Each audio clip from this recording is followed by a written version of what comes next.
Oke, kali ini saya akan mengunboxing sebuah holder smartphone yang biasa saya gunakan untuk teropong ataupun teleskop. Nah, jadi ini adalah holdernya. Untuk binokular juga bisa, untuk monokular juga bisa. Terus kita dapat apa lagi ini? Dapat stiker.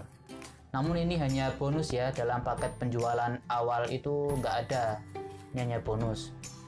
Terus kita dapat stiker lagi. Ini DADC ya. Saya beli ini online, tersedia di semua all shop favorit kalian, nanti tinggal dicari aja. Terus ini adalah manual booknya. Untuk kata kuncinya silahkan ketik smartphone adapter for telescope atau adapter smartphone untuk teropong atau holder smartphone untuk teropong. Itu kata-kata kuncinya, nanti akan muncul. Untuk harganya sendiri ada di rentang 50 sampai 150 ribu. Silakan nanti dicari harga yang paling cocok untuk kalian. Nah, ini adalah holdernya. Bahannya dari ABS, ringan namun kuat.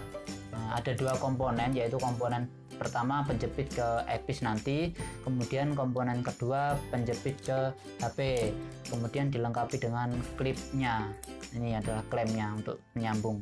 Terus ini adalah penjepit ke HP-nya, maksimal bisa sampai 10 cm. Jadi kalau HP kalian masih di bawah 10 cm itu masih muat, dan modelnya adalah model ulir, bukan pegas ya. Kemudian untuk penjepit ke earpiece-nya itu maksimal bisa sampai 4,8 cm. Jadi untuk penjepit earpiece-nya itu bisa sampai 4,8 cm. Sangat mudah digunakan dan sangat mudah di setel. Nah, ini tinggal disesuaikan sama lubang ataupun ukuran earpiece yang akan digunakan nanti. Oke, cukup sekian unboxingnya. Thanks for watching, semoga bermanfaat.